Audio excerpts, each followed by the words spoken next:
I was like slightly apprehensive about working in a newly set up service, as I wasn't sure about what demands my educator would be under, and whether it would be a bit confusing as a student to come into like a new service and things. But actually, in reality, it's been really interesting to be present for some conversations that have happened firsthand, especially around like service development. And it's also created like a really reflective and proactive environment to be in, which I've really enjoyed. And I've had a really good opportunity here, thanks to my educators, to carry like a really manageable caseload with all the support that I've needed, especially as it's my final placement. And that's been great. And then because it's a new service and they've been receiving sort of new referrals in, it's actually felt great to be really useful to them.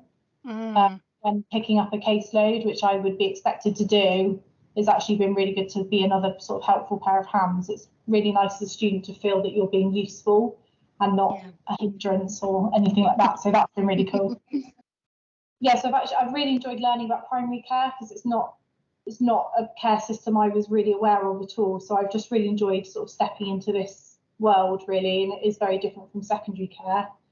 And it's been really nice doing that sort of more preventative work as an OT.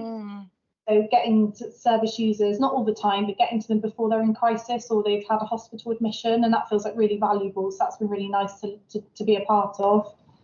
And it's actually been a really straightforward OT process here. It is very similar, so it's nicely transferable from other placements, because they're seeing patients quite quickly and not necessarily for a long period of time. So for a student, that's really good, because you're going through an OT process quite regularly, which has meant that I've had lots of cases and I've completed lots of OT processes with people. So as a student, that's been really beneficial, when I know in previous placements I haven't seen the outcome for the patients, but in this setting I have done, so that's been really good. And then, as I said to you, sort of carrying my own caseload has been really great, because it's really helped me pull everything together from my other placements, and pull together all those sort of knowledge and skills. But again, it's in a really, I think, a good environment to do that as a student, because the processes are quite short. So yeah, it's been really good to sort of cement my knowledge and skills.